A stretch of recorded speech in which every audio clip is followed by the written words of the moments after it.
నమస్తే, welcome to our channel. నేను ప్రియా కౌశిక్. అమృత ప్రణయ్ 2018లో ఇదొక సంచలనమైన విషయం. పరువు హత్య కింద నమోదు చేశారు. ఇది పరువు హత్యనే. ఎందుకంటే తన కూతురు 9th క్లాస్‌లోనే లవ్ చేసింది అని తెలుసుకున్న తండ్రి 10th క్లాస్‌లో తనని మొదటిసారి కొట్టడం, అలాగే హెచ్చరించడం, ఇది సరైన పద్ధతి కాదు అని చెప్పి తనని ఇంట్లోనే చదువు ఆపేసి కూర్చోబెట్టడం. ఆ తర్వాత అమృత ప్రణయ్‌లు 7 ఏళ్లు ప్రేమ ప్రయాణం సాగించి దాని తర్వాత కొన్ని రోజులకి 7 ఏళ్ల తర్వాత పెళ్లి చేసుకున్నారు. వాళ్ళిద్దరూ కూడా జీవనం సాగించారు. అత్తగారింట్లోనే ఉంటూ అమృత ప్రణయ్ హ్యాపీగా ఉన్న సమయంలో ఇవన్నీ చూసిన మారుతీరావు తట్టుకోలేక సుపారి మనుషుల్ని పెట్టి ఎన్నో కోట్లు డబ్బులిచ్చి ప్రణయ్‌ని హత్య చేయించారు. ఇందులో A1 గా ఉన్న మారుతీరావు 2020 మార్చ్ 7న సూసైడ్ చేసుకున్నాడు ఆర్య వైశ్య భవన్‌లో. ఇది అందరికీ తెలిసిందే. దాని తర్వాత A2గా సుభాష్ శర్మ ఎవరైతే ఉన్నాడో బీహార్ నుంచి వచ్చాడు. ఇతను చాలా కరుడుగట్టిన నేరస్తుడు. ఇంతకు ముందే అతని మీద ఎన్నో కేసులున్నాయి. అయితే ఇందులో A3గా అస్గర్ అలీ, A4గా అబ్దుల్ బారీ, A6గా శ్రవణ్ కుమార్, అమృత బాబాయ్, A5గా ఏఎం కరీం, A7గా శివ, A8గా నిజాం. వీళ్ళు ఎవరైతే ఉన్నారో ఇందులో ముగ్గురు కూడా క్రైమ్, వాళ్ళకి ఆల్రెడీ వాళ్ళ మీద ఎన్నో కేసులు ఉన్నాయి. అయితే విస్తుపోయే నిజాలు ఏంటంటే ఇందులో అస్గర్ అలీ ఇంకా అబ్దుల్ బారీ ఐఎస్ఐ ట్రైనింగ్ కూడా తీసుకొని ఉగ్రవాద శిక్షణ తీసుకొని ఆల్రెడీ ఎన్నో ఉగ్రవాద కుట్రల్లో పార్టిసిపేట్ చేసిన చరిత్ర వాళ్ళకుంది. ముఖ్యంగా చెప్పాలి అనంటే గుజరాత్ సీఎంగా మోడీ ఉన్నప్పుడు హరణ్ పాండే అనే కేసులో ముఖ్యంగా వీళ్ళ పాత్ర ఎంతో ఉందని చెప్పి ఈ ఇన్వెస్టిగేషన్ లో తెలిసింది. మొత్తానికి అమృత ప్రణయ్ కేసులో 1600 పేజీల ఛార్జ్ షీట్ అయితే దాఖలు చేయడం జరిగింది.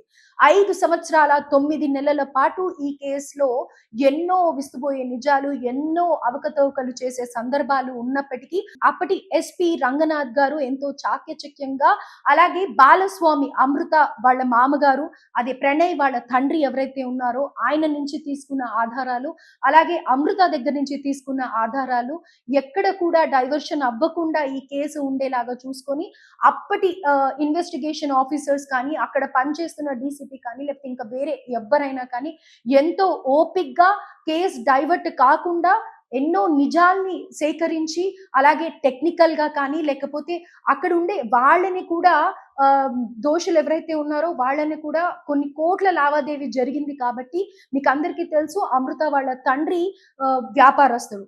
ఆయన చాలా పెద్ద మొత్తంలో వ్యాపారం చేస్తూ ఉన్నాడు. ఇంత పెద్ద ఐఎస్ఐ ట్రైనింగ్ తీసుకున్న వాళ్ళని సుపారీ ఇచ్చి పెట్టారు అంటేనే మీరు అక్కడే అర్థం చేసుకోవచ్చు. అలాగే మనకి తర్వాత కూడా ఎన్నో సార్లు కొన్ని కోట్ల ఆస్తి ఉంది అని అనేసి కూడా తెలుసు. అయితే ఇది మొత్తం కూడా A2 సుభాష్ శర్మ ఎవరైతే ఉన్నారో అతనికి డెత్, అలాగే పెనాల్టీ 15,000, మిగతా వాళ్ళందరికీ కూడా లైఫ్ శిక్ష పడింది. అంటే వాళ్ళు బతుకున్నన్ని రోజులు కూడా జైల్లోనే ఉండాలి. అలాగే ఇప్పుడు ఈ కేసులో వాళ్ళు బెయిల్ తీసుకోవచ్చా అంటే బెయిల్ తీసుకునే అవకాశం లేదు, కానీ అప్పీల్ అయితే చేసుకోవచ్చు. చేసుకున్న సందర్భంలో సుప్రీం కోర్టుకి అయితే ఈ కేసుని పంపించడం జరుగుతుంది, కానీ వాళ్ళకి బెయిల్ వచ్చి ఇంటికి వచ్చే ఛాన్స్ అయితే లేదు.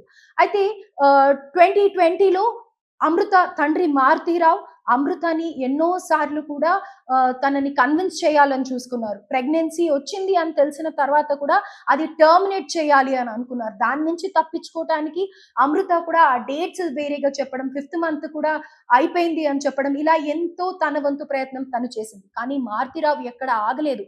5th మంత్ అయినా సరే పర్వాలేదు అన్నట్టుగా బిహేవ్ చేసి జ్యోతి హాస్పిటల్ ఏదైతే ఉందో దాని ముందర మనం అప్పట్లో సీసీటీవీ ఫుటేజ్ కూడా చూసాము. నిర్దాక్షిణ్యంగా వాళ్ళకి తెలియకుండా వెనకాల నుంచి వచ్చి ఈ సుభాష్ శర్మ ఎవరైతే మెయిన్ పొడి చేశాడో ఆ విజువల్స్ కూడా మనం చూసాము. సో ఇందులో ఏదేమైనప్పటికీ అటు తండ్రిది తప్ప లేకపోతే అమృతది తప్ప అని అంటే గనక ఆల్రెడీ అప్పట్లోనే ఎన్నో చర్చలు జరిగాయి. ఇదే సందర్భంగా చూసుకొని ఆర్జీవి కూడా మర్డర్ అనే సినిమా తీయడం జరిగింది. అయితే అప్పట్లో అమృత స్పందించి ఇది కేవలం తన పేరుని ఉపయోగించుకొని క్యాష్ చేసుకోవడానికే ఇంత పెద్ద డైరెక్టర్ అయిన నువ్వు చేస్తున్నావు అని చెప్పేసి అమృత ట్వీట్ చేయడం జరిగింది. అలాగే ప్రెస్ ముందరికి రావడం కూడా జరిగింది. అప్పటి నుంచి కూడా అమృత కొన్నేళ్ల వరకు వాళ్ళ అత్తగారితోనే, ప్రణయ్ అమ్మ నాన్నతోనే ఉండడం జరిగింది. దీని తర్వాత వాళ్ళందరూ కూడా ఎంతో చెల్లాచెదురైపోయారనే చెప్పుకోవచ్చు. అటు అమృత ఫ్యామిలీ కానీ, ఇటు ప్రణయ్ ఫ్యామిలీ కానీ. ఎందుకంటే ప్రణయ్ ఫ్యామిలీలో ప్రణయ్ మొదటి కొడుకు. సో, మొదటి కొడుకు అబ్బాయి ఇలా చనిపోయాడు అనంటే గనక ఏ తల్లిదండ్రి కూడా అబ్బాయి కానీ, అమ్మాయి కానీ ఎవ్వరైనా సరే తమ బిడ్డ పోయారు అనంటే గనక ఎలాంటి అవస్థలో ఉంటారో మనం అందరం కూడా ఎక్స్‌పెక్ట్ చేయొచ్చు. అలాగే అమృత చాలా ట్రామాని ఫేస్ చేసిందని చెప్పుకోవచ్చు. ఎందుకంటే 5th మంత్ ఆ టైంలో బేబీకి ఎంతో మదర్‌కి కానీ, బేబీకి కానీ చాలా పీస్‌ఫుల్ ఎన్విరాన్మెంట్ ఉండాలి. అలాంటిది అమృత ఎంతో ఫేస్ చేసింది. తను తట్టుకోలేని నిజాన్ని డైజెస్ట్ చేసుకోవాల్సొచ్చింది. బేబీని మంచిగా డెలివర్ చేసి మగపిల్లాడు అని తెలిసిన తర్వాత అందరూ కూడా అమృతాని కంగ్రాచ్యులేట్ చేశారు. కానీ అమృత ఇప్పటికీ ఏదైతే అప్పుడు ట్రామా అనుభవించిందో ఇప్పుడు ఆ పిల్లాడికి ఆటిజం ఉంది. అమృత ఆ వీడియోస్ కూడా అప్పుడప్పుడు పెడుతూ ఉంటుంది. అయితే ఆ సందర్భంగా ఆ వీడియోస్ చూసిన ప్రతి ఒక్కళ్ళు కూడా మళ్ళీ 2018లో జరిగిన ప్రణయ్ ఇన్సిడెంట్ గుర్తు చేసుకొని అప్పుడు తను అంత ట్రామా ఫేస్ చేసింది కాబట్టి ఇప్పుడు ఆ పిల్లాడు అలా ఉన్నాడు అని చెప్పేసి ఎంతో మంది ఆ పిల్లాడికి బ్లెస్సింగ్స్ ఇవ్వడం కూడా జరుగుతూ ఉంటుంది. ఆ వీడియోస్ చూసినప్పుడు కూడా ఎంతో మంది బాధపడుతూ ఉంటూ ఉంటారు. అయితే ఇప్పుడు అమృత ప్రస్తుతం తల్లితో పాటు కలిసి ఉంటోంది. విహాన్‌ని కేర్ తీసుకుంటోంది. అమృత కొడుకు పేరు విహాన్‌ని కేర్ తీసుకుంటుంది. తన యూట్యూబ్ ఛానెల్‌లో కూడా మనం చూస్తూ ఉండొచ్చు ఆ వీడియోస్. అయితే విహాన్‌కి ఇంకా మాటలు రాలేదు. మొత్తానికి ఏదేమైనప్పటికీ విహాన్‌కి కానీ, అమృతకి కానీ ఒక సపోర్ట్ ఏ ఆడపిల్లకి కానీ పెళ్ళైన తర్వాత భర్తే ఇంపార్టెంట్ ఉంటుంది. ఎంత ఆస్తి ఉండని, ఎంత అనుభవిస్తూ ఉండని పక్కన తను కోరుకున్న మనిషి, తనకి సపోర్ట్ ఇవ్వాల్సిన మనిషి, తన హ్యాపీనెస్ ఉన్న మనిషి, తన కంఫర్ట్ ఉన్న మనిషి లేకపోయాక ఎన్ని కోట్లున్నా, ఎంతమంది ఉన్నా అది తీర్చలేని బాధ. అలాగే ఇక్కడ మారుతీరావు విషయానికి వస్తే, మారుతీరావు కూడా నిజంగా తప్పు చేశాడా అనంటే గనక, అప్పట్లో పెళ్ళైన తర్వాత వాళ్ళు కొన్ని ఫోటోలు ఏవైతే ఉంటాయో, పెళ్లికి సంబంధించిన ఫోటోస్ కాకుండా, వాళ్ళిద్దరూ క్లోజ్‌గా ఉన్న ఫోటోస్ కానీ, రెచ్చగొట్టే విధంగా ఏవైతే ఫోటోస్ పంపియడం జరిగిందో, అది మారుతీరావుని మరింత ట్రిగ్గర్ చేసింది అని చెప్పుకోవచ్చు. అదే కక్ష పెంచుకొని, పగ పెంచుకొని, అగ్రకులానికి చెందిన అమృత, అలాగే దళిత కుటుంబానికి చెందిన ప్రణయ్‌ని పెళ్లి చేసుకోవడం మారుతీరావు ఓర్చుకోలేకపోయారు. అంటే బహుశా మేబీ ఏ తల్లిదండ్రి అయినా అన్నాళ్ళు కని పెంచిన, పోషించిన, అల్లారు ముద్దుగా పెంచుకున్న తల్లిదండ్రులు అలానే రియాక్ట్ అవుతారేమో కాదనము. కాకపోతే చంపడం వరకు ఒకరిని చంపేంత హక్కు మాత్రం ఎవరికీ లేదు. ఇంకో విధంగా ఆయన కన్విన్స్ చేసుకొని ఆ పిల్లని మందలించి ఉంటే గనక, అమృతాన్ని మందలించి ఉంటే గనక అది బావుండేది. కానీ ఈరోజు ఎవ్వరూ లేకుండా పోయారు. ఇదే బాధలో మారుతీరావు కూడా సూసైడ్ చేసుకోవడం, ఆ విజువల్స్ కూడా చూసి ఎంతో మంది సానుభూతి తెలపడం చూస్తూనే ఉన్నాం.